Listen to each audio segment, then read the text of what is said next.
Hello, and welcome to the Diaspora Chiefs Podcast. We love having you here. This show is for ambitious Africans and Caribbeans in the diaspora who want to start, grow, and scale their business.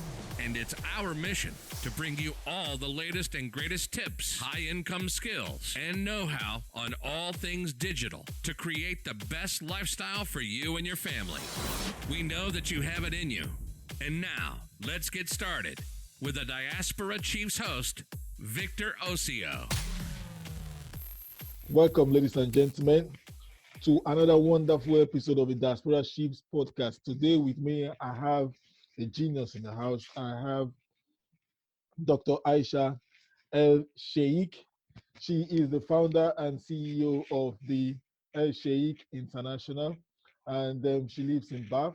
So, ladies and gentlemen, Aisha Sheikh. Hello, Aisha. Welcome to the podcast. Hi, thank you, Victor, and thank you for hosting me. Yeah. So, how's it been with you? How are you celebrating how was your, how's the Christmas season with you? Christmas was a very interesting holiday.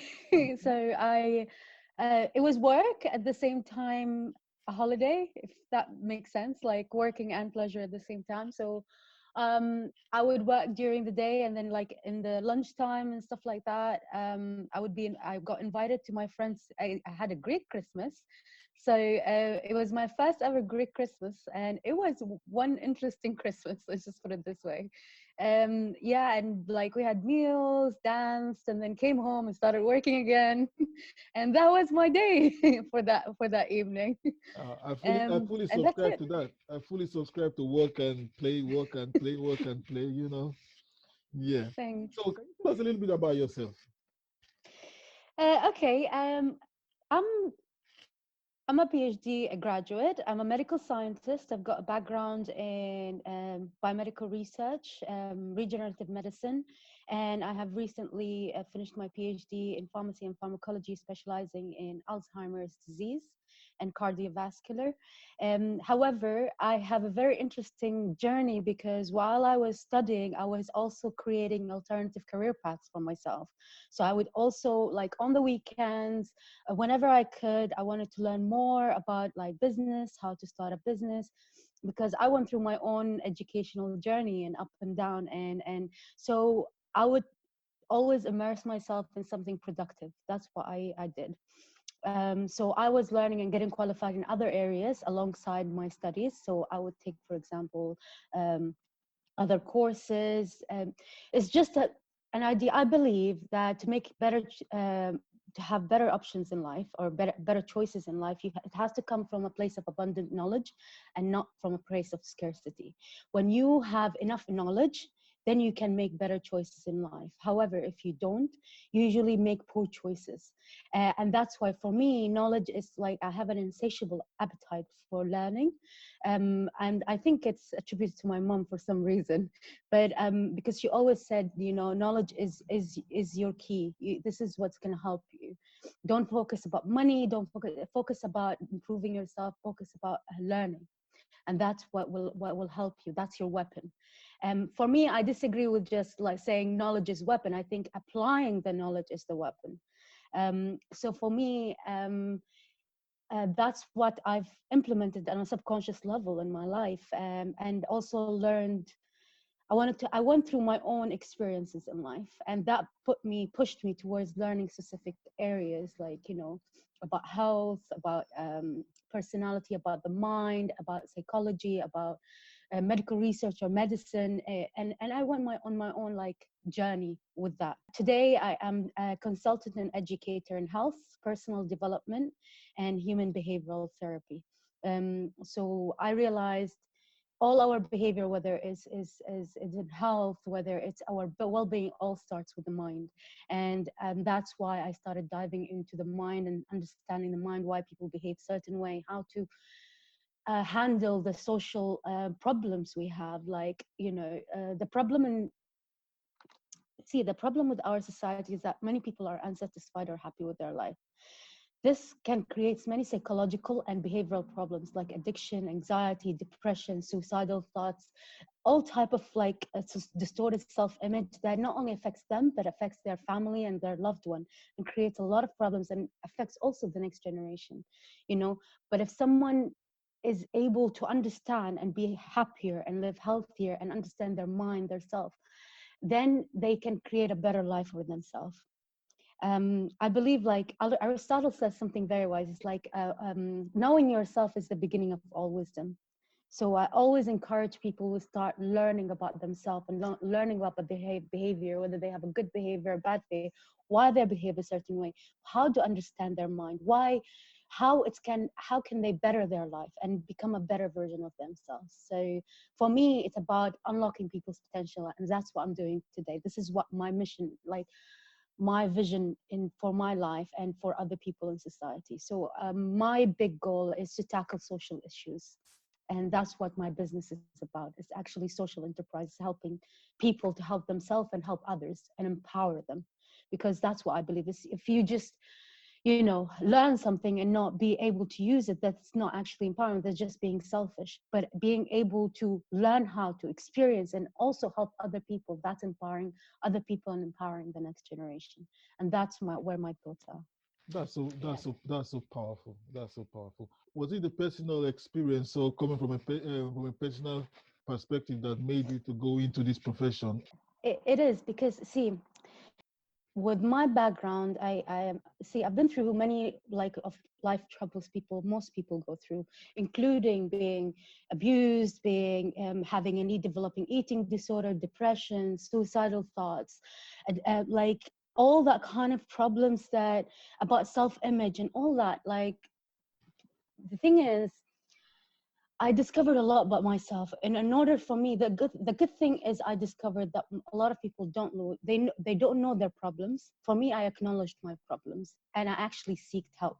Some people know their problems and they just are being stuck in that cycle because they don't know how.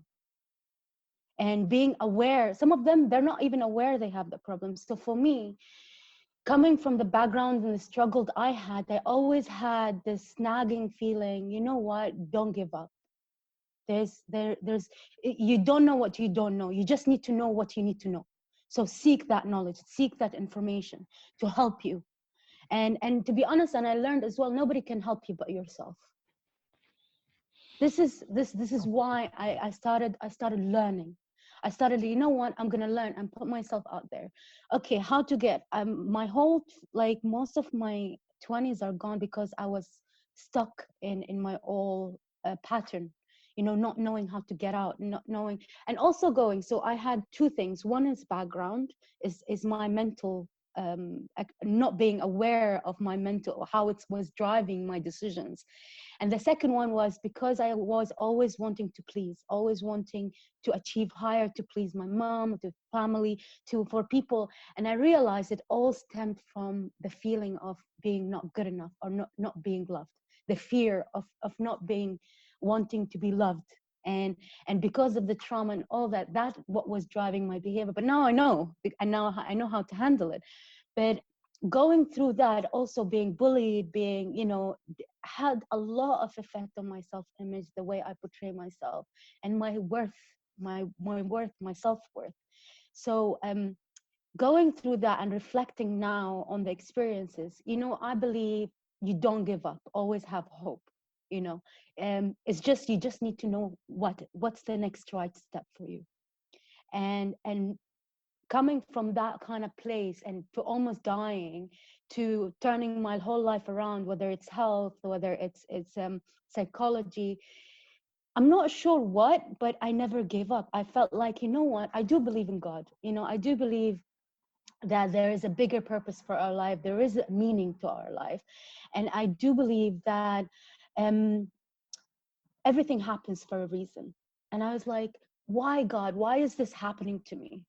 You know, many people say either blame it or hate it or like discontinue. But for me, I was like, maybe most of the people who are great had to go through adversities, through obstacles, through pain, you know. And I realized, you know what, maybe I'm going through this in order for me to be someone great that can help and lead people to be a light to the people Mhm. and to guide them.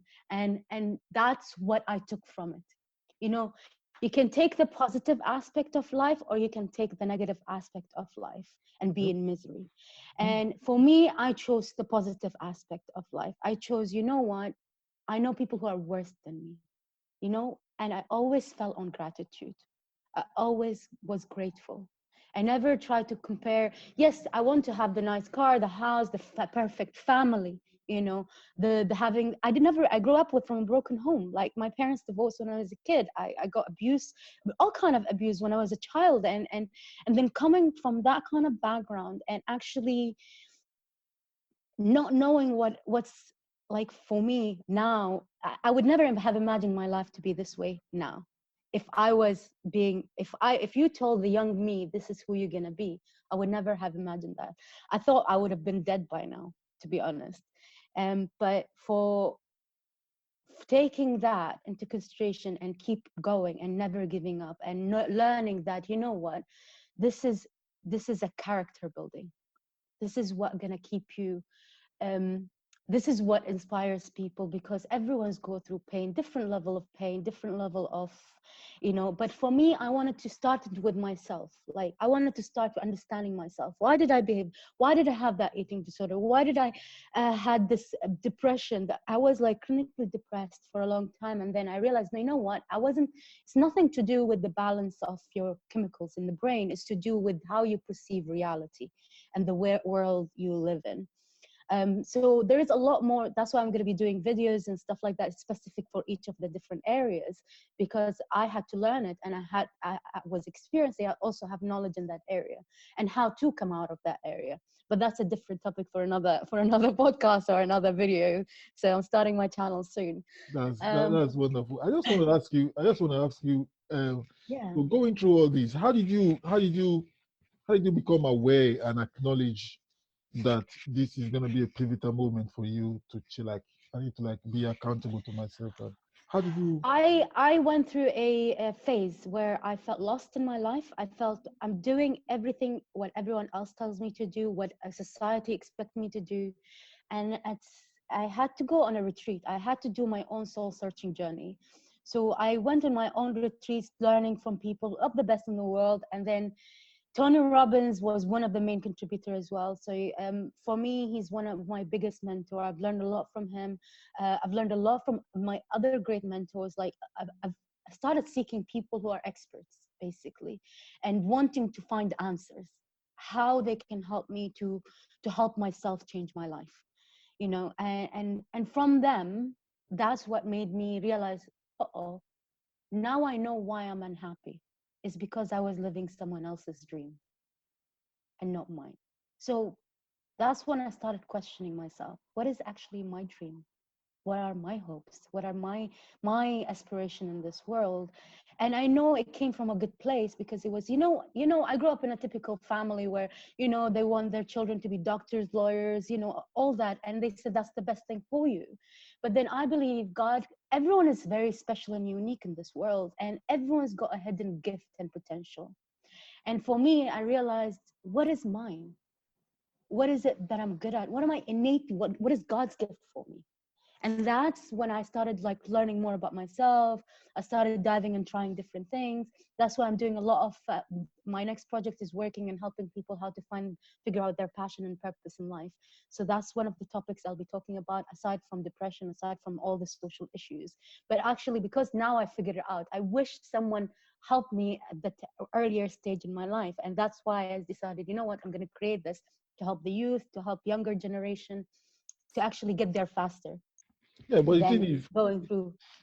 the thing is, if you said if you wish someone had helped, you wish someone had helped you earlier, but would you Yeah, have been ready then, or it has to come from your own I would have. realization?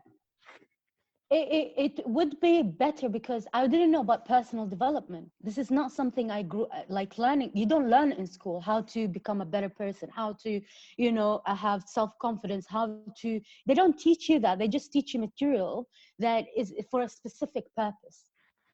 Yeah, the thing is, Uh, you managed to do like a 180 degree, and you seek mentors, you seek help, you seek people who are actually the best in the world, and you kind of now going into entrepreneurship because I've seen that you've actually turned your life around. So go into entrepreneurship. You mentioned developing your self confidence just now, and how did you? What are the? How did you start developing your self confidence? And can you just walk us through? The thing is, it went through phases. So I've learned from different people. So I had to come up with my own perception of what they were teaching and saying. And this is what most people do, anyways. So one of the main mentors. So if we were talking about confidence, let's say, which was going to be probably our main topic for today, but you you learn. Most people just learn and either regurgitate what they've learned, but they never actually understood. Confidence is a sense of certainty. It can be certain about yourself, about what you believe in, about like your own abilities, or your confidence on like the environment by feedback and stuff like that. There are levels of confidence, and there are different like layers to it. Yeah, One is like, let's yeah. explore. Let's go deep into that. Okay, and so let's talk about confidence and the layers of confidence. Usually, as a child, there are two types. One is learned, and one is innate. So basically, this is according to the mostly psychologists, the main psychologists Freud and Eric Erikson, in terms of personality development. But I'm not going to get into the scientific aspect of it. I will just explain the basic concept and how it starts, why some people are born and you feel like, oh, they're like these children who are like really confident, and some people are really shy, and like, and it's to do with their understanding of the world. In terms of Eric Erikson's theory, when you're born in the first and a half year of your life, as a baby, your whole world is your caretaker, your mother. Okay, so this is a very interesting story, because imagine as a baby you can't do anything but on the outside. You're all dependent completely on the outside world, okay, which is the mother to feed you, to take care of you, to keep you warm and all that. So as you grow older, the mothers also represents the world as a child. So it's ingrained. See, our mind, our subconscious mind, does not distinguish between present, past, and future. It's always living in the present. Like there is no distinction. So it's always working in that kind of the mechanism.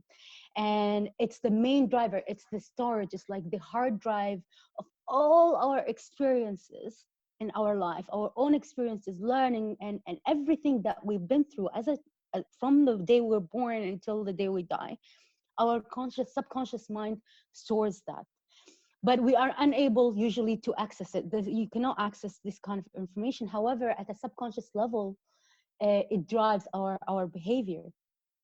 So your subconscious mind at this point is the baby is like testing the world. Okay, when you're at the first year, okay, there's something called trust and mistrust in terms of personality development as a child. And I'm doing it only relevant to confidence. There's a lot of layers, but I'm just going to explain it in terms of the confidence layer. So basically, when a baby is crying and a mother comes, he develops a relationship. Oh no, she's going to feed me. That means they are developing trust. This is how people develop trust. Yep, Okay, yep. as a child, from a subconscious level.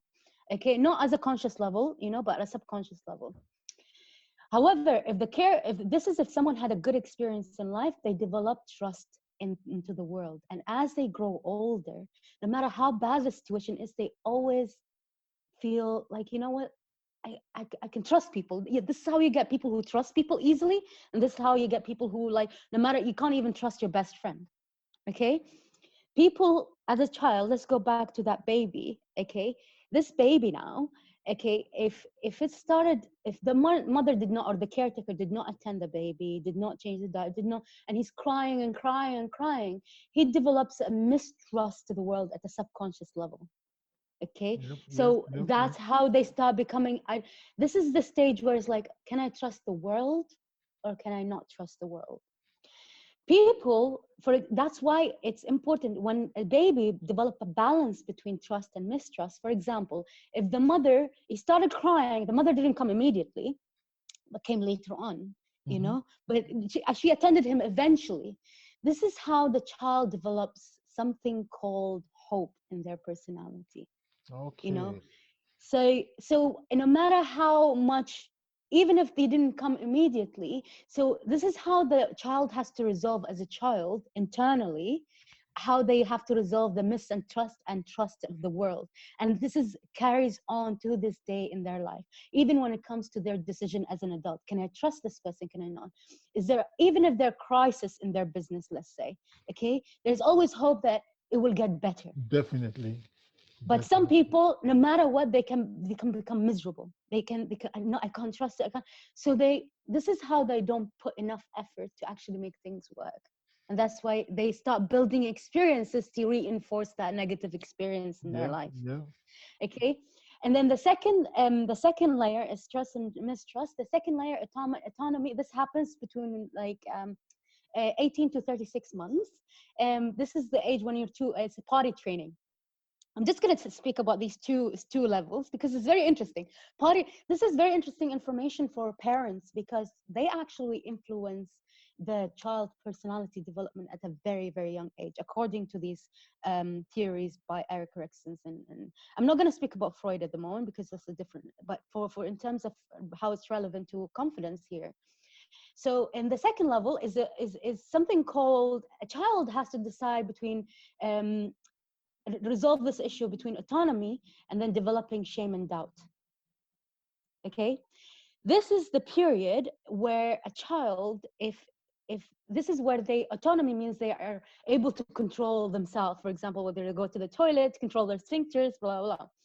So if you are harshly treating that child at that age, let's say on the autonomy side, um, if you are, for example, if the child is did something like peed or whatever in the, and you didn't punish them and just let them go, they develop eventually a sense of autonomy. I'm in control. However, that's why there should be a balance between punishment and reward, like between punishment and not punishing the child. You shouldn't be punishing that child at that age harshly, because that's when they're actually developing that. However, if you want everyone, like if they want them to be trained really really well, as an adult they become a perfectionist. They want everything in order. They want everything, like, and that's how they if everything is amiss, then like they The don't whole have, world is turned they can't. upside down. Yes, yes. While on the other side, if you don't train them completely and don't punish them at all, not even punish, but like, like make them kind of a balance between autonomy, and they start becoming messier. So as an adult, they have. However, these people with like strict autonomy, they can also be judgmental on people that things should be a certain way, and this people should behave a certain way. La, la, la, la, la, la. So it plays an important part of their personality. Okay. While on the other side, if they are treated really harshly, they stop becoming. So, for example, if the child is beaten up or something for just like, not being able, they start having doubt on themselves.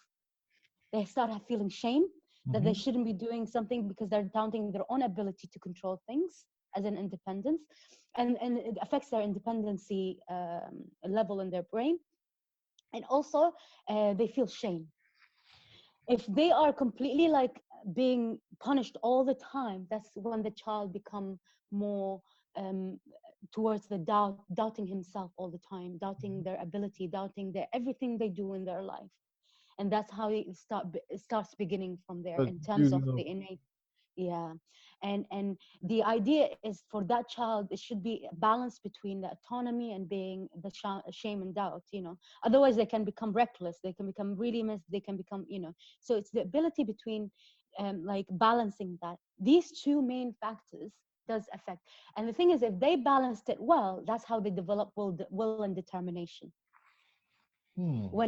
So I'm willing, I can control it at the same. So it's a very very interesting thought process when it comes to innate confidence. However, our confidence is also influenced by learned experiences, like learned environmental from our friends, how whether they're rewarding us, whether it's not. So this is mainly when it comes to innate confidence. Now we're going to talk about learned confidence, or the confidence that we gain from the outside world, okay, and ourselves in a way. So the second part of the confidence, since we just explained a little bit briefly about the psychology Yeah. aspect of, Yeah. why, like, the why some children are, like, really confident, while some of them are really shy and like doubtful, or like they can't, like they have guilt or stuff like that. And this So let's leave that aside. and this takes us to our present age now, whereby even as adults, we still find out that even for us to take a decision to say start up a business or follow your passion, you start doubting yourself. You want to make sure that your ideas are actually perfect. You see all the green lights before you start. I think it has to do with what you just explained now, the confidence issues. Yes, that's one of the main, like, one of the drivers, but that doesn't mean you can't be a new path. This is what, our brain is, there's plasticity to our brain.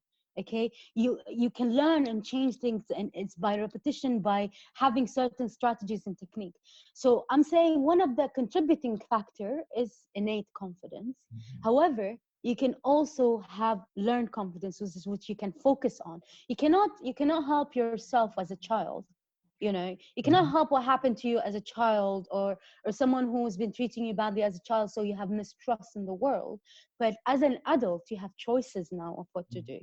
Okay, and that's what, see, I people who have depression, and people who thinks that everything is miserable and stuff, because they're focusing on the things that are negative, and they're focusing on the things that they can't control. When you can't control something, when you focus on it, you become miserable, and you feel like you don't have a choice. Mhm. And that's because you're focusing on that. Instead, to be more productive human beings, more productive adults, that we should, in a way, it's better to focus on the things that you can control, in order to have a more happier, grateful, like joyful life. Mhm. Because if we keep controlling on things about, like, our looks and stuff like that we can't control, or about, like, things like our circumstances. Yeah, you can control circumstances, you can, but how you can, for example, death, you cannot control death. Yep. Okay, it's how you look at that person who died, how you look at your perception of how you look at that situation. That's what you have control over, and maybe need help with if you don't know how. And that's how you should shift your mind towards that kind of mindset. Otherwise, you are living in misery. You're going to be Yeah. living in misery, and misery attracts misery. Literally, if you're miserable, you'll see the world in a miserable way. You will have miserable experiences because you're not seeking good experiences. And that's what I'm saying, it's poor decision made from a lack of knowledge. And having a poor decision will just attract more poor decisions. You're not going to make better decisions if you have a poor decision. If you Yeah. decided to go into drugs, or alcohol, or Mhm. whatever, to just deal with something that is actually nothing materialistic, but it's all mental, then you're actually stuck, because you're making poor decisions. However, if you say, okay, what can I change? How can I look at the situation? You see, how I can perceive the world, or how can I change my perception of how I receive the world? And knowing that your brain lies to you, your brain actually lies to you, because our reality is not How? reality. How does your brain lie to Okay, you? see, we see the world through lenses. Okay, through lenses, through our past experience. This is what we call an NLP. Let's just talk about NLP, for example. It teaches you how our brain works in terms of processing information and language. Okay, how we're perceiving the world. Most of us, because there's a lot of information, we're bombarded by a lot of information. The brain distorts. They like chunking. The brain likes to chunk things. you know this is where work is, this is where, like, home is, this is how the people I know, this is people I don't know how to, so he likes changing because it's easy to maintain. And in order to do that junction no, is it, sorry, in order to do that Chunking. chunking, Chunking. Yeah. sorry, yeah, you need to do, the brain distorts, generalize, and delete information to what is based on your own perception and beliefs of the world. And it's a cycle. And that's a different topics we can go on Mm. to, but that's a completely different topic. But it's a very interesting, because it tells you that not everything you see should treat it as a fact. Okay. Because or what you hear, or what you, so because our brain is processed for us to basically, let's say we see this is the paper, yeah, But what is this in reality? Talking reality. This is our reflection, right? Our eyes processing that information that we just received. And Mhm. also, what is a paper? It's just, if we look at it at a molecular level, it's just atoms or particles vibrating at a certain frequency to produce this material or this sense. Our body is cells are all atoms, you know. And when you go into a subconscious level, you know, you're actually part of this whole universe. You're just vibrating at a certain frequency to create solid materials or not non-solid, like, you know what I mean. and Yep. and knowing that, that's a completely also another topic, but like, It's but a- knowing that is our how our this is a more like aha moment, you know, of, Mhm. you know what, not everything we see we hear is real, but what is, what we can do is how we perceive things. Okay, how, what can we take, what message can we take from learning about this, learning how, when you say, for example, our brain say, if you see someone who's behaving badly, okay, you say this person is bad, this, you're judging their action and Yep. attributing to the person. Okay, but in reality, maybe the situation, you haven't had the whole context of that situation, why this person is behaving badly. Maybe the other person did something really bad to them. Okay, but we don't have the full picture. But because our brain likes to delete things, it's like chunking information. Mhm. Okay, you already made a assumption. Yes, It of makes course. assumption on a very, very, very small limited information. And Mhm. that's why you cannot always trust the brain. That's why when I'm talking about your brain lies to you, it doesn't give you the full information. That's why it's important to actually seek more information to make better judgment about the situation. Okay, and not also act blindly. And that's how, what this is very important, because a lot of people take things so seriously, they start acting on it. Yep. And that's when it comes to a belief system. See, our brain, what happens is, if you see something, and that's why we have something called in the brain to have a help attention, it's called reticular activating system, and I'm sure many people heard of it. And it's basically, it's a way for your brain to just focus on the things that are important to you. Okay, if you tell your brain, you know what, I'm gonna be good at something, okay, brain will follow. You know why? Because it was at the subconscious level, because now you made a focus on something. I'm gonna be good at whatever it is. I'm gonna be good at public speaking. Okay, let's just take this, the biggest fears in people. I'm gonna be a good at public speaking. You know what, your brain at the subconscious level, even if you're not thinking about it, will sift through all past experiences where you were good at speaking, even the things that you don't remember as a child, anything that would support that idea that you put in your head.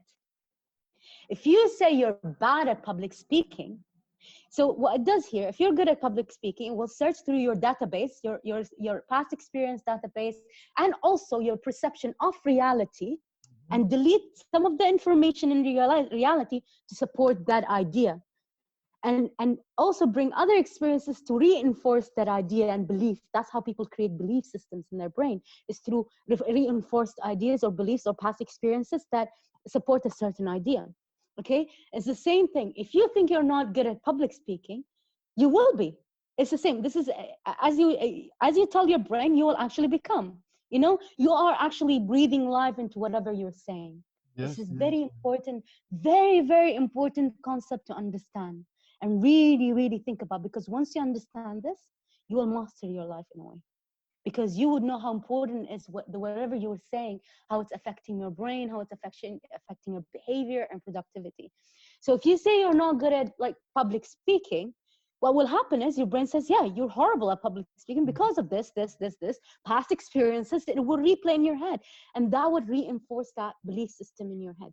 Yep. Okay, and also whatever you see in the present or the present experience will also delete information that is supportive, and will only seek information that would support why you're not good at public speaking.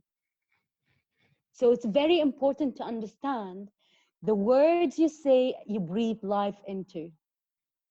This is very, very important to understand. So that, because that's how our brain processes information. What do you have to say about people that actually wants to start up a business or start to follow their Yeah. passion, but they are being frozen because they can't trust themselves? Yeah, this is the Issue, one of the issues I struggled with when I started, because I'm a startup myself, you always have doubts because it's something you've never done before. You always have doubts. The idea is adapt the belief system that you trust yourself no matter what. There is no such thing as wrong decisions. It's only learning experiences. Okay, nobody's perfect, because if you're gonna wait till you're gonna be perfect, you're still gonna be imperfect, because when you test the idea in the market, it's still gonna need perfection. But if you just, this is a very good book by Rob Moore about like how to start up and not being perfect. um I'm not sure, let me just um, I have it somewhere. I forgot the title. Anyways, he talks a lot about business startup and how to start not being perfect, how to start a business without being perfect. Um, I haven't like that's in terms of how to start up a business. Do your research, get mentors. This is my biggest advice: is to always get teachers to help you, because go get take resources. If you're a university student, let's say for example, or someone who just recently graduated, go to your university. They have free resources of business starting up, how to start business incubators. So this is can help you in terms of having support system as well. If you're on your own and you truly believe, one of the things is also test the market before you launch the ideas. So you need to basically just put your idea out there, do a survey, do see, is it there a demand for your ideas or not.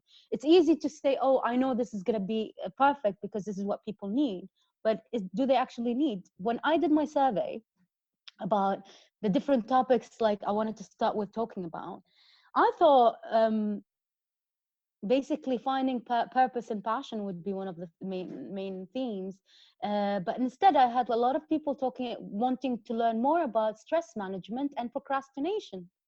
So that's, I was like, wow, this is quite a surprising, like for me I thought more about people wanting to deal with belief system and stuff like that. That's what I thought. But like when I did the survey, I realized, so sometimes it's good to see there are 4 different types of people, okay, in terms of their motivators, in terms of their, some people who really believe in themselves, they don't need anyone else, and they trust themselves and then go on the world and do whatever they want without getting feedback. Okay, there are people who always constantly need feedback that they can't do something, so they always wanting that like input input input. But also there's people who are confident about their ability, but they also want to see other people's feedback. Well, like, just to reinforce whether they're doing a good job. This is very important when it comes to employing people as well, whether they're doing good. So you need to know what their motivators are, what's good for them. And some people would they don't think they're good, but when someone else tells them you're doing well, they start developing trust in themselves as well. Okay, so know what type of, who you are as a person. For me, for example, I'm the type of person, I think I'm confident about my ideas, but I also at some point need feedback from the outside world. Like, okay, am I in the right track? Well, some people it's like, oh, I don't need anyone, I know everything. So, and some people feel like, oh no, I need always. So know who you are and try to improve. Know your strengths and weaknesses. It's very, very important when it comes to being an, and there is nothing wrong with knowing your weaknesses, because that's what you know. Either you can improve it, or hire someone who have strong strength in the area that you're weak at, and be part of their company, and let them join the company, or and also do other tests, obviously, when it comes to the personality and stuff like that, whether they get along or not. But that's an important thing to have as an entrepreneur. So this is my thought when it comes to startup. Do the business plan. Do if you can. To be honest, I did a jumble. Like, I've done whatever I could whenever I could in a very short period of time, because I just recently together. But I also got mentors in business. I seek a mentor in public speaking. I seek a mentor in branding my business. There's always investment. You have to invest some money if in order to get more money. and it might not be immediate because I'm still like in the startup phase, but at least you get proper guidance from people who are already doing the business, who's done the mistakes. You don't have to do it yourself.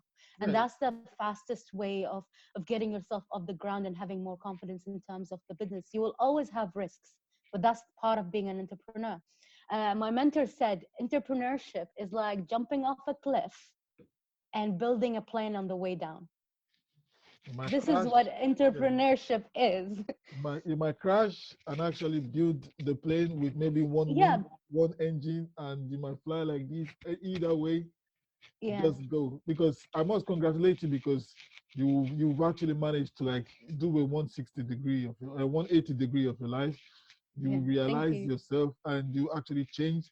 Because I tell you, Aisha, there's so many people who are like who have been where you are and they're still thinking about should I? They have no idea where to go.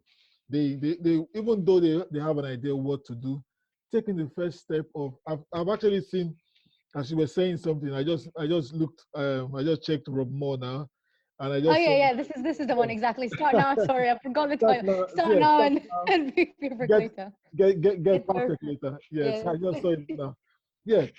So it's actually good because when we start, we don't really know where we're going. We just have the big picture and we think we're going straight like this. Whereas it's It's it's up and an down. It's up up and and down. down. It's an up and down journey. And when you have a healthy mindset, you have a healthy dose of confidence. You know that you have that hope. I really like the way you spoke about hope. So when we as entrepreneurs or startup, when we start a business, we know that definitely it is going to work. So as we move, learn, we move, we learn, we move, we learn, we cover and move, and we learn. Um, and one important thing is to consider. Don't think of failure as failure. I always thought failure as part of the success process. Mm. Always part of the success process because when you fail, it's not really failure. Is when you quit, that's the real failure. So That's, in my opinion, this is what it means to fail, really, really miserably fail and do nothing. Is doing nothing, actually. But you when you actually try, and no matter how much you go down, you get up and get up and get up and try different things and try different what analyze why hasn't this worked, how can I make it better, who can help me. I think when it comes to entrepreneurship, this is what you need to think of. At the beginning, you become overwhelmed of, oh, I need to learn about marketing. I need to learn how to build a website. This is exactly what I'm going through in a way, but I'm telling you the difficulties. How to build a business plan, who to get funding from, how to invest, how to do this and that. So for me, when it comes to feeling overwhelmed and stress, it's because you think everything all at once. yep. You're thinking of all different things all at once. And that's how people become overwhelmed and like either stop working, being not productive and procrastinate, or they just give up. And the only a more effective and productive way of doing it is actually, first of all, write your priorities down. Like write what's important that needs to be done. Everything. It's called a brain dump. Write everything that's in your brain that is worrying you and have to do blah blah blah blah blah blah. Write it all on a paper. This is a very important exercise because I trust me, because your mind is going to be empty. You don't have to worry about what to keep and retain in your mind to remember. This is step number one. Step number two is prioritize. Prioritize that list that you just wrote down. What is really important that you need to do at this moment in time? Number three is to delegate. Delegate the tasks. If is this something you have to do yourself, or is this something you can rely on your friends or hire someone to do for you?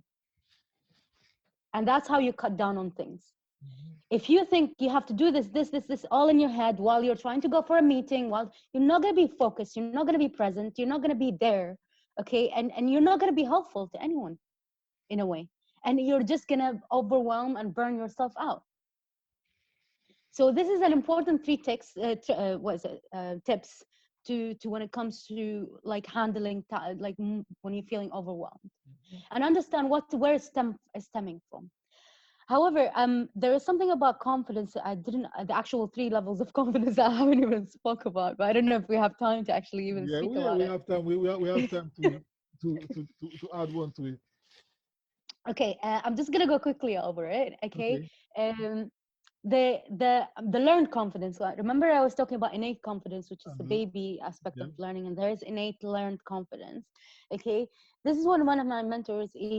I've learned from. He said there are three levels of confidence. One is a surface confidence, basically how other people perceive you and how you we project through the voice tonality, for example, the way we are appearing, the way we speak, the way our body language is, and blah blah blah blah.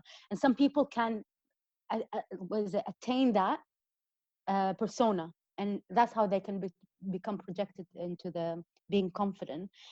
However, the only danger is that if you're not feeling what you're saying, people would notice that. Mm-hmm. There's something called incongruency between your behavior and what you say, or how your body language is behaving. Yes, Okay, absolutely. and people, that's how you get mistrust between people and the person who's speaking or the person you're dealing with. And that could be a downside to that kind of confidence, that surface level confidence. Absolutely. The second one is a lifestyle confidence.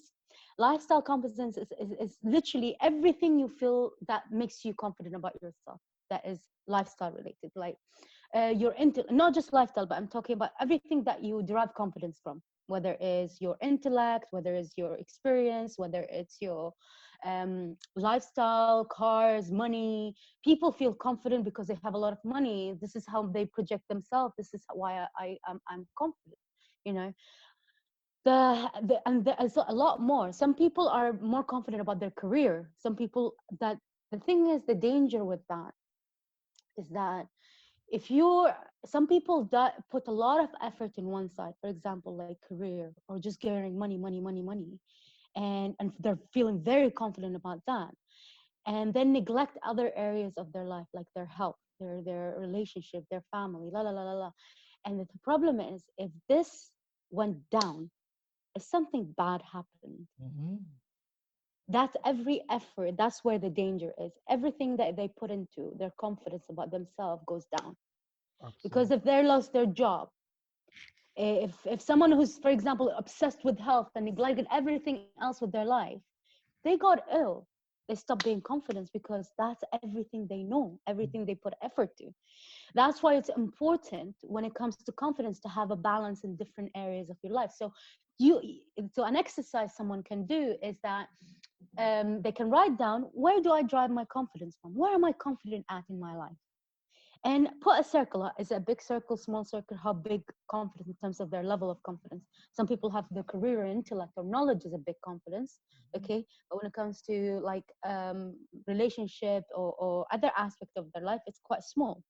So what you can think about, this is an area I need to improve on.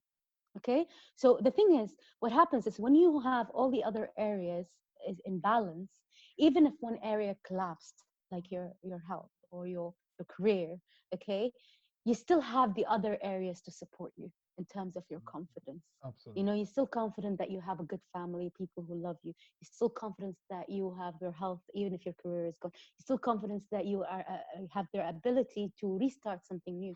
So that's another level of confidence that people drive there, and that's when people go wrong in terms of their confidence about themselves. Okay, if they spend too much time on something and left the rest, and that's how their confidence collapses. Okay, the same with the surface level, it will collapse is because, as I said, it's in terms of their behavior, in terms of their body language, and how they project to the people. So you Yeah. have to be careful when you're projecting to the people what you're actually projecting, and being aware of that. Yeah. The Incongruent. third, yeah, being congruent with your thought and beliefs and your action. Mm-hmm. um the third is an important and the most neglected one, I think, in my opinion, which is the primary confidence, or the core confidence. And this is actually the way how we perceive ourselves and the relationships we have with ourselves. So what do I mean by that? I mean, like, the it's forgiveness. Is Do you forgive yourself or not?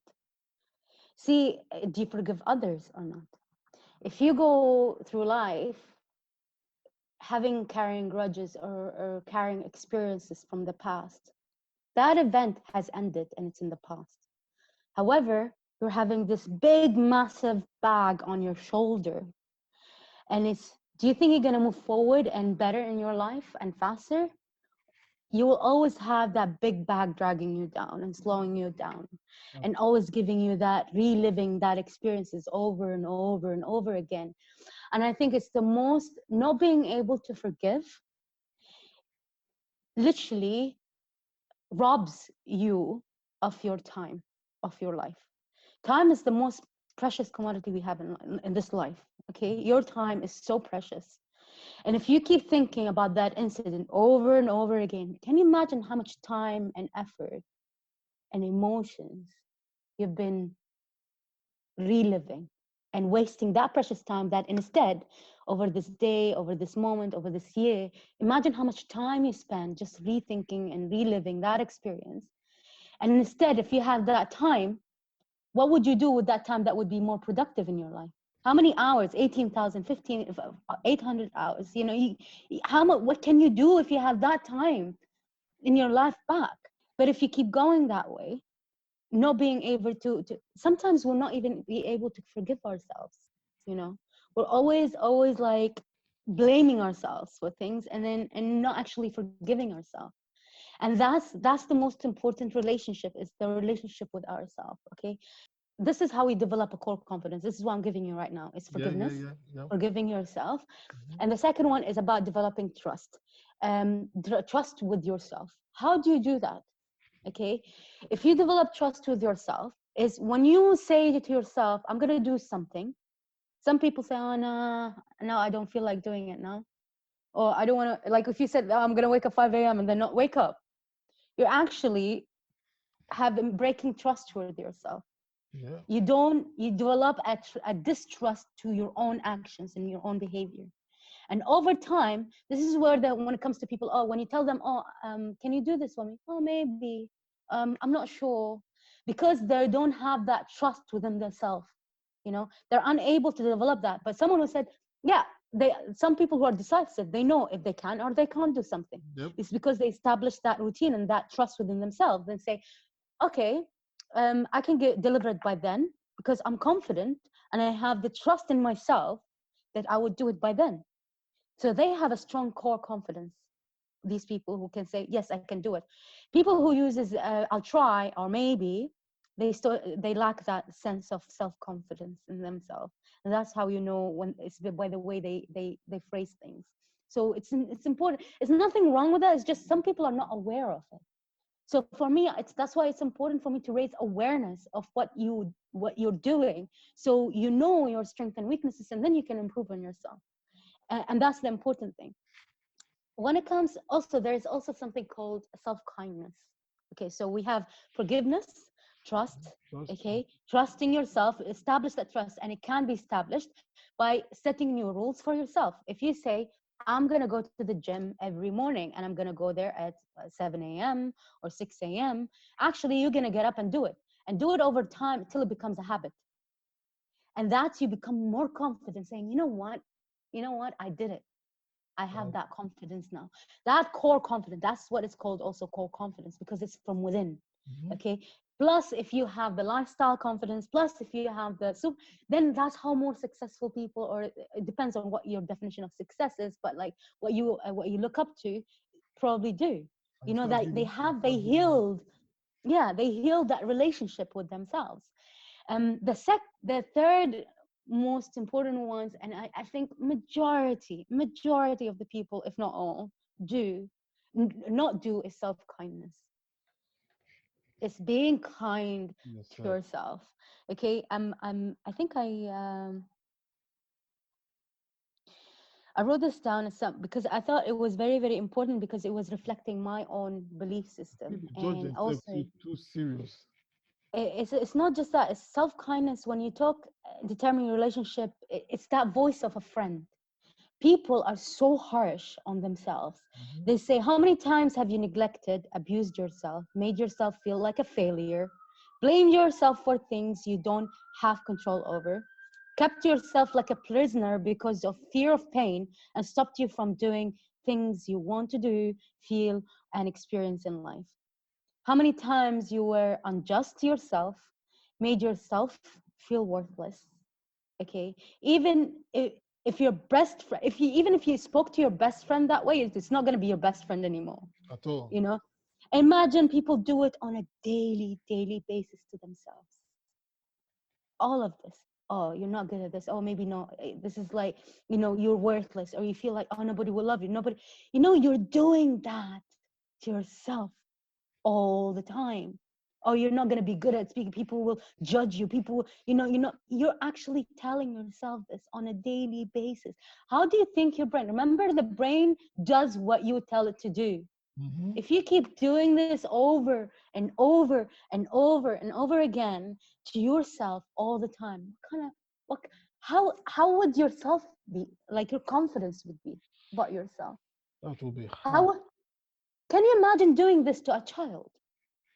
Think about it this way. If you did this, you told this child, you are worthless, you are, you're not good enough, you are what is it, you are a failure, Mm-hmm. or what else people tell themselves, like, But, oh, you're not good at something. What are the things people tell themselves, all the time? I got cut off from, your voice is gone. oh, okay. Yeah. Sorry. You start and you fail. They keep telling themselves, you start this, you fail, you start that, you fail. Remember this idea you started, you failed at that. Remember this business you started, you failed at this. So it keeps, Yeah, but it's yeah. the voice. What is important is the voice you tell yourself. So from now on, as an entrepreneur, okay, if the things didn't go according to your way, think of yourself as a child. Whatever you're gonna say next, are you gonna say it to a child or not? Hmm. This is about being kind to yourself. We are more kind to other people than ourselves. We always like criticize that critic inside of us, that voice that tells you you're not good at something, or maybe you're not, what if people say this, what if that doubt all the time. Imagine having that on a repeated level every single day. What kind of person do you become? What kind of confidence would you have? Even if you have the lifestyle or the surface confidence, what kind of confidence would you have? At the end of the day, you're going to be unhappy. No matter what you do, you're going to be unhappy. Because first of all, you haven't forgiven yourself. Forgiving that mistake, whatever you've done. Okay? I don't call them mistakes, I just call them experiences. Yeah. That experience that you've done that might have portrayed as a negative experience. Mm-hmm. Okay, or said something the wrong way. People get like regretful. Okay, that they said something, then they regret. I was like, okay, how can you look at it from a positive? What can you learn from that experience? What can you do better next time? That's the questions you need to ask yourself, instead of, oh, I'm so stupid, why did I do that, I shouldn't have done that, da, da, da, da, da. Because that's exactly what people think about, you know um and the most important thing, this is like the more, believe okay, I need you to think of this as well, as believe that you deserve the best. Yeah. Okay, when you believe that you deserve the best, think of the closest people to you who thought you are special or thought you're amazing, because these are the people who really know you. Okay, trust in their opinion. If you get feedback from other people, it's good to take feedback. Criticism is good if it's constructive, not destructive. Yep. Okay, so when you get feedback from people and say, okay, but you always treat yourself, because this is about you, and this is how you build your core confidence. Having forgiven yourself and forgiven others, because if you don't forgive others, forgiving others, even if they were horrible people, there are horrible people in the world. Mm-hmm. It's not about just forgiving their action. It's about letting go, so you have your life. So they're not in control of your life anymore. When I think about my abuser, about whoever molested me when I was a child, it took me years. I was living in that cycle of self-doubt, of being not good enough, feeling worthless, blah, blah, blah. But then, you know what? I realized it was all, and having that eating disorder and struggling with it all my life, and thinking about it, you know what? That person had most of my life. I was living in the shadow of their action. Mm-hmm. And Now I realized, you know what? I don't want to do that anymore. They took a lot of my years, a lot from me. I don't want to give them that pleasure or that satisfaction to take and steal more of my life. I'm going to reclaim my life now, you know, and I'm not going to let anyone have control over my decisions and how I want to live my life. And for me, forgiveness is letting go. That doesn't mean you forgive their action. It's just letting go, because that's in the past. Now you're in the present. What are the future you're looking for? What's the future you want to look at? What is it that you want it to look like?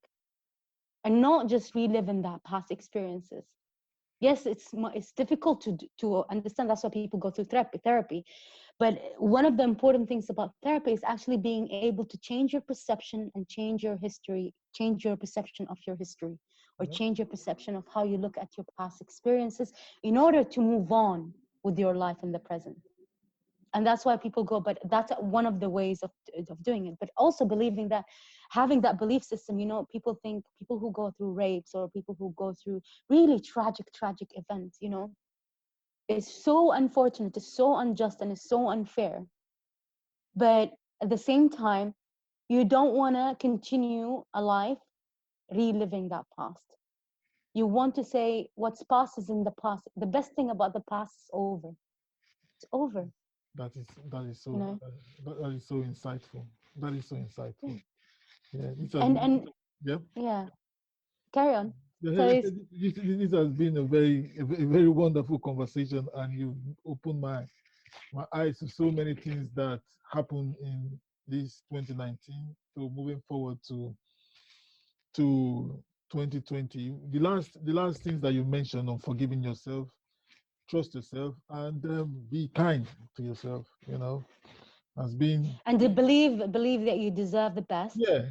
So And moving, also, yeah, yeah, and yeah. also the last thing is actually giving unconditional love. Oh, What do I mean by unconditional love to yourself? I mean that, say, oh, just because I didn't do something, I don't love myself, or just because things didn't work out. You're putting conditions. People who have conditions, you know, oh, I'm gonna love you because you did well, or I'm gonna love you because you have achieved something. So when you say, oh, if I'm gonna do this, I'm gonna love myself. If I'm gonna do this, I'm gonna. What I'm saying is about unconditional love, that you love yourself no matter what. This is the most difficult part. The thing is, when I just mentioned it, there's a lot of layers in confidence, as I said, but the most important one is this primary, main confidence, which is the relationship with yourself and how you perceive yourself, and all these information about forgiveness, about trust. It's very hard to do because we never learned how to. yeah, yeah. We grew up in a society where there's a lot of expectations, disregarding the way we feel, the way we form ideas, the way we, you know, and relearning all that, or learning how to do that is something new. People are not comfortable with. But you know what? Confusion and uncomfortableness is a good thing. It's part of growth, you know. Mhm. And knowing that and being able to apply it, and there are strategies to all that, to how to do that, and Say someone that does not have this primary or core confidence level. Is there? Can you just give us one strategy to just how to turn this around? okay, this is all to do with the thoughts that goes to your brain. Mhm. Okay, as I think the thoughts that we think changes the way we feel and affects your behavior, and our behavior produce more thoughts, whether it's positive or negative, to produce more feelings, to to produce a certain behavior or action. So when you say, when it comes to core confidence, okay, um, first of all, okay, forgiveness. Okay, why can you forgive yourself or not? How can you forgive yourself? Okay, say, listen, it's the conversation you have with yourself. It's being aware when you're saying to yourself, oh shit, I'm really sorry, excuse me for swearing, but like Oh, saying, like, you that's all know, right. That's all right. That, by saying, yeah. by saying that, you Freedom know, of speech. Yeah. but saying to that, oh, what if I made a mistake, or if about forgiveness, if say, oh my God, I shouldn't have said that. Let's say in a meeting. Mhm. or oh, I'm so stupid. I should have done this instead of that. That's when you catch yourself. Being able to catch yourself, that's step one. That's step one. Now, with thoughts, you are able to direct. You cannot control thoughts. You can only redirect them. Okay. So you tell yourself, okay, I've done this now. This is what can I learn from the situation right now? How can I make myself feel better about how to learn from the situation? And instead of if I did a mistake, well, okay, what are the consequences? What would be the consequences? Am I going to get this deal or investment or not? Okay, and take that as a learning experience. Let's say someone is going for investment, said the wrong thing to the investor, and then they went home and feel really bad about themselves. First of all, you're being a critic on yourself, number one. Second, the investor might have noticed and might not have noticed. So Yep. your action is based on literally just you criticizing yourself and not actually matching reality, what is actually going to happen. And we live in that fear of anxiety, anticipating what's not actually real, which is crazy because you're actually wasting precious time about yourself. Yeah. So first of all, okay, done it, fine. Did they notice? No, notice. Okay, maybe they noticed, maybe they noticed. They didn't notice. I don't know. So what can I do now? Okay, how can I learn from this? Question number one. Okay, is this something I can control or can't control? So the next step, would it be something I can control, or whatever happens, something you can control? Like for example, if you send the wrong proposal, can you resend them another good email saying, "Hey, nice to meet you. I'm sorry that about is it something that you can like fix or not?" Yeah. So if it's something you can't fix, you're wasting time. You're wasting energy. You're wasting precious time that you can focus on getting yourself better. Okay, if you realize that something you can fix, then go focus on finding solutions. Mhm. Okay, have that solution mindset, not the focus on the problem. Have that. Okay, most people focus on the problem and blame people. Oh, you did this because of you did it. But then instead it's like, okay, what can we do now? What's the solution? This is how the mind should go towards, because that's more a productive mindset rather than being a negative mindset or blaming mindset. Blaming things, blaming yourself, blaming people, blaming everything, blaming circumstance, blaming the weather, whatever it is. Blame it was raining, I don't know, I Yeah. should have, this is a Yeah. bad day, and then blaming the whole freaking day for it. And, That's and not a good attitude. go straight under your covers and just cover your head. I'm not good at it. I'm not going to try anymore. I'm not going to try anymore. I'm not going to try Yeah, anymore. yeah, but then you are the limitation to yourself. I do believe we are all limitless, but it's the way you perceive yourself, it's the way you limit yourself. Mm. If you have the mindset of, you know what, there's a very nice Alan Watts said, imagine yourself like a wave.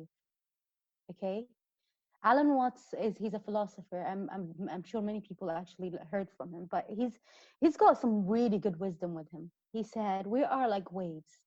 When you look at a wave, the way it crashes on the shore, do you see, oh, this wave crashed the wrong way and this wave crashed the right way?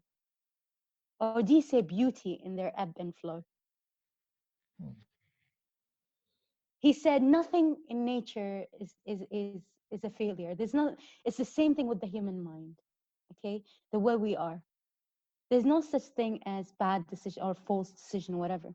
It's more about how we learn things in life, about how we perceive ourselves, and there's much more wisdom to him anyways, but like that stuck with me because I realized, you know what, even if you do mistakes, no one is perfect. And if you think you need to learn more and more and more in order to do something, you will never do, because nobody knows the whole, you cannot learn as much. You just do what you can do with what you know now that is of value to people. That's my advice. Even if you know a little bit, this advice that can help someone, just do something about it. Don't wait till you know everything about the topic or everything about everyone in order to actually do something about it. That's the perfectionist mind. It's like everything has to be perfect and everything has to be, and then I would do something. Believe me, even if you did then, it's not going to be perfect. So might as well just do what's okay and then start becoming perfect or making it better and better. It's not nothing going to be perfect because you always want to just improve yourself. Start now and be perfect later. Yeah. Yeah. So that's my way of take about business, about life in general, about knowledge, because I had that mindset. I was like, I need to learn this. I put people put me in a authorityistic position, being a doctor, being scientist and stuff, and you need to know your you need, especially in science where you get criticized a lot. And to be honest, I've been through that so much that now I realize, what, no one knows everything.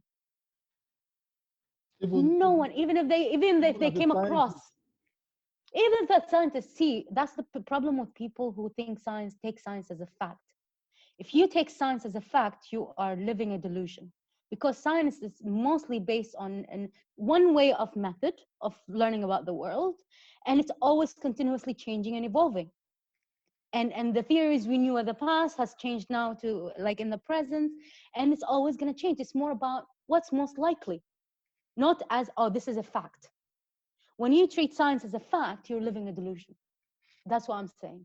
And when you treat anything as a fact, you're living a delusion, because it's what we perceive of the world, number one, of what's most likely, and how we want to live our life and live in a community, or how you want to live in a community and be a better person to the world.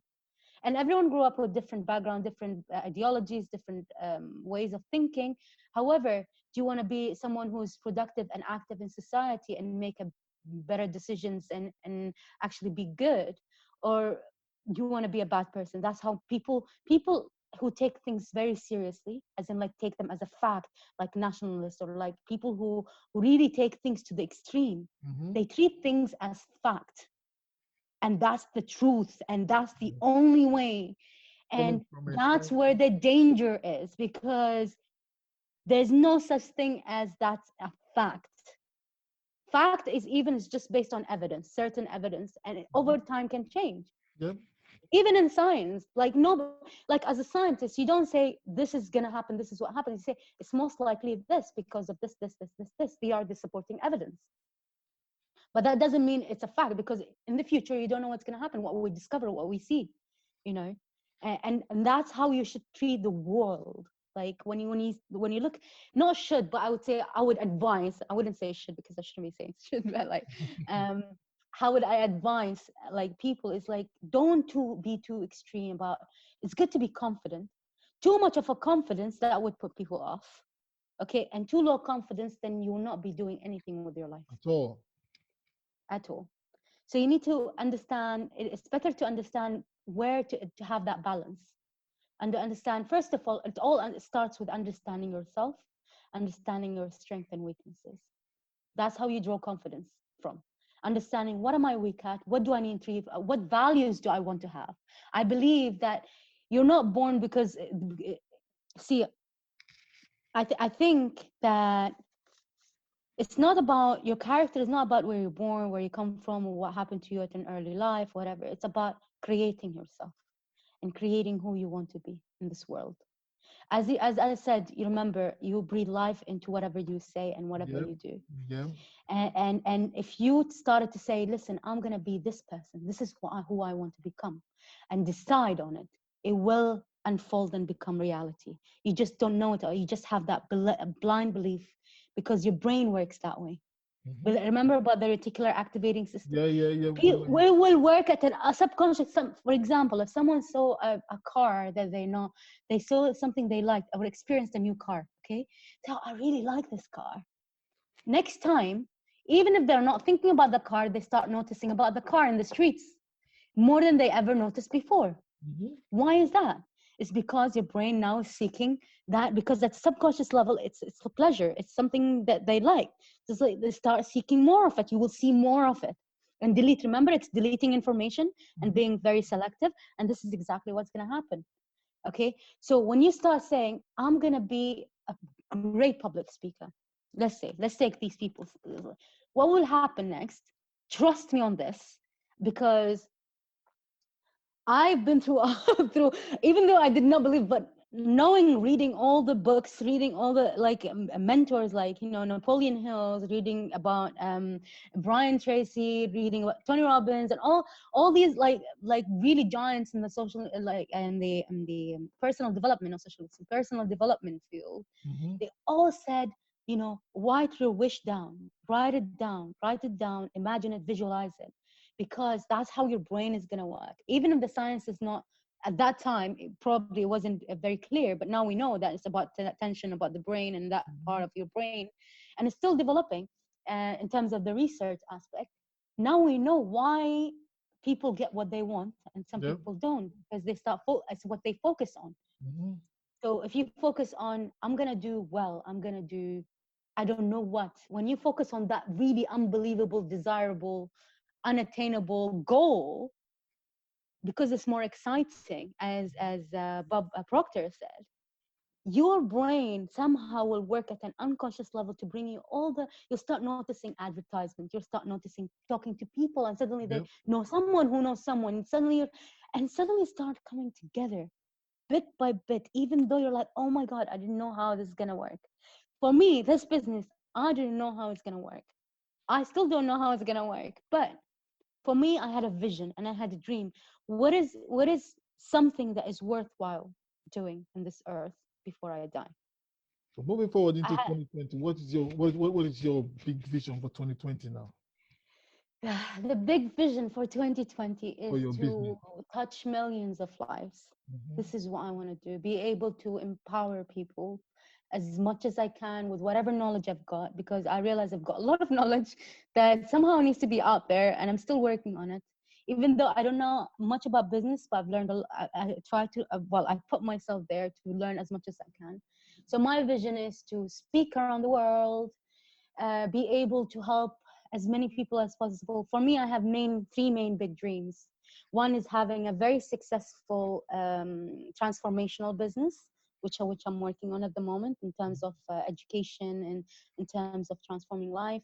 Is And the second one is opening a charity organization and to help all the refugees, to help all and empower them in terms of their knowledge, because people who are in these conditions need it most.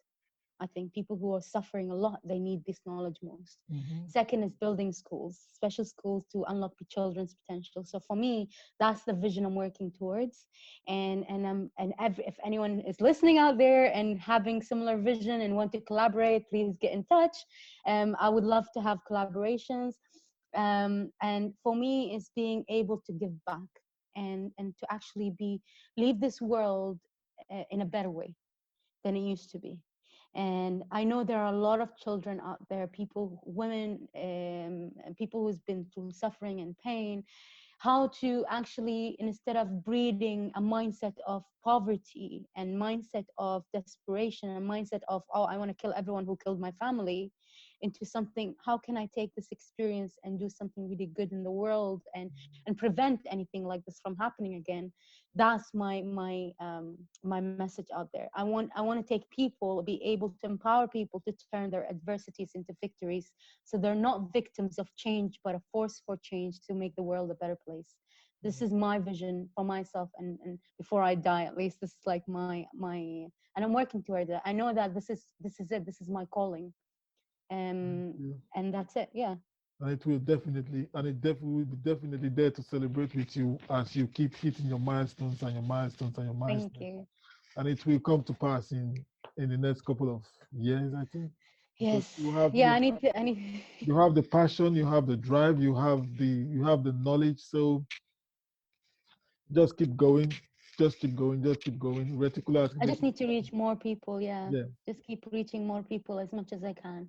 And Um, we are in the greatest time of our lives now, whereby we can 1 to 1 million, 1 to 1 billion people. So you can actually do that within a couple of years. So yeah, I I hope believe, so. yeah. So I believe with the power of social media now and the power of the internet now, we can reach whoever we want to reach, wherever we want to reach, as many people we want to reach with the right strategy in place. We can actually do that. So it's not an impossible dream. You can actually, your dream I think you should even go bigger or even like 10x it. So Well, for now, for now, I'm like, this is like, this is something I'm really striving for Mhm. and really looking forward to. Yeah, it's But quite it is achievable. So it is achievable. So just keep it doing is what achievable. you're I doing. do believe in myself. I do believe in the people who believe in me. My mom thinks I'm crazy because I'm switching my career around at the moment from, spending all these years. But to be honest, she's supportive of me. She's always supporting me. She's like, I even told her, Mom, I really want to change my career now, even though I'm like, what, 35 now. But like, I told her, she's like, why after all these years? What do you know about business? Blah, blah. Not just her, but a lot of other people I had like telling me, off, eh? But then I know she supported me. She said, do whatever makes you happy. Yeah. And I told her, Mom, I have a bigger message and I feel like I'm meant to be doing something bigger and I'm meant to be helping a lot of people. This is what my inner calling is. That's why I never was satisfied with whatever I was in. Mm-hmm. And my bigger calling is to reach people and teach them something they never knew, or give them hope, to end their suffering and pain. And it doesn't matter whether it's physical, it's mental. For me, this is my calling. I never stopped having that inside my head. For some reason it just kept saying, to me, even though I didn't know it at the time, but now I know, because I've done all the exercises and gone to the retreats, gone to the learning and stuff, and all self learning about. But I think the most important thing that people should remember, and take away from this, start by being aware and start knowing yourself first. You don't get enough time to know who you are, who you want to be in the world.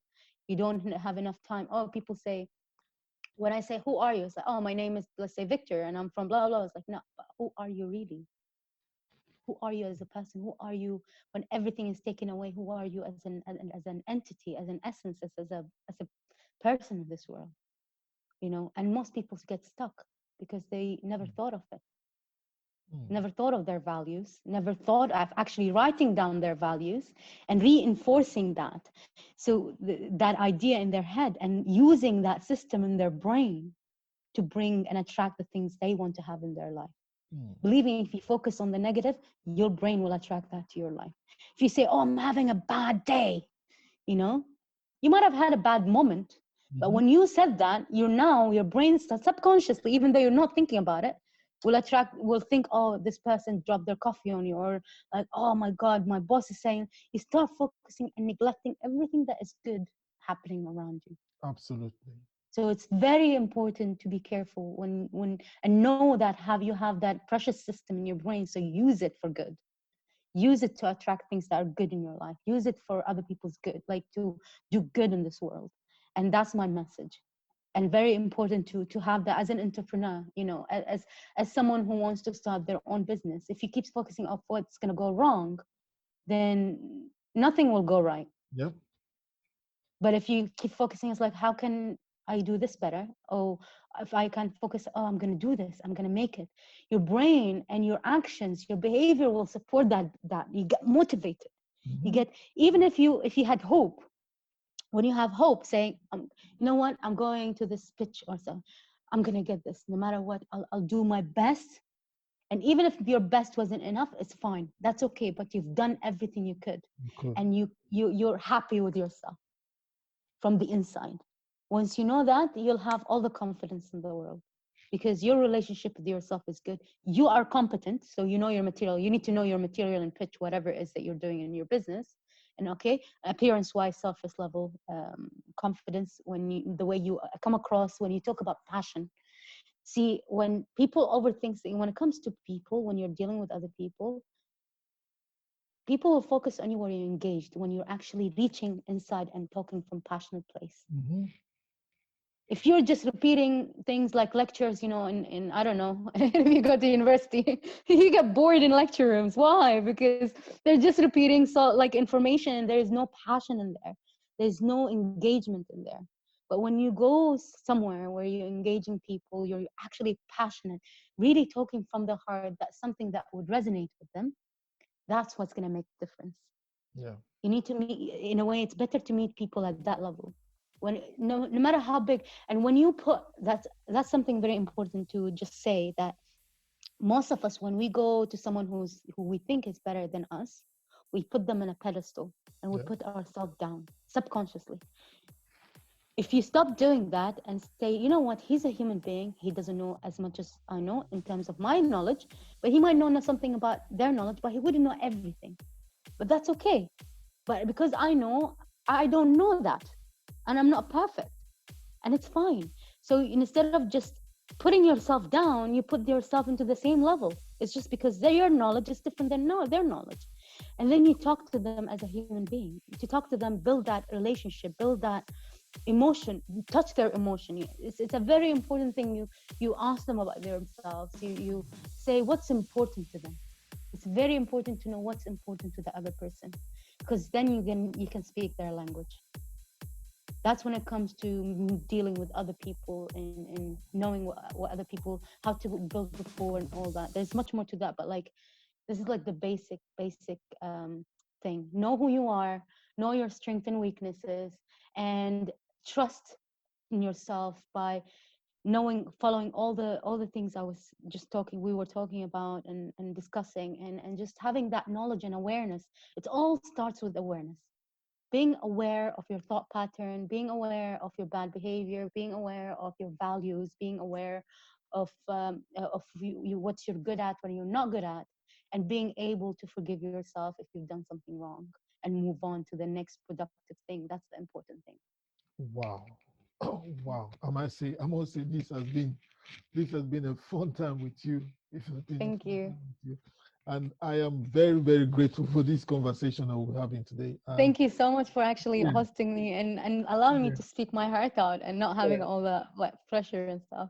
I know No, I went bits off in like, different topics, but like, yeah, but the good thing is you tie them up at the end, and it was really, really revolting in my brain. I was like, yes, yes, yes. Somebody actually need to say this from a different perspective, from a different background, need to actually say this. And speaking from the heart, your passion actually comes through when you're talking about this, and your personality came in with it. And I am so grateful to have this conversation with you, Aisha. thank you. It's been a very honor and It, pleasure to have a conversation with you it, as well. it's wonderful. I am grateful for this. So Thank thank you. you very much. Thank you. No, you're welcome. Thank you. All right.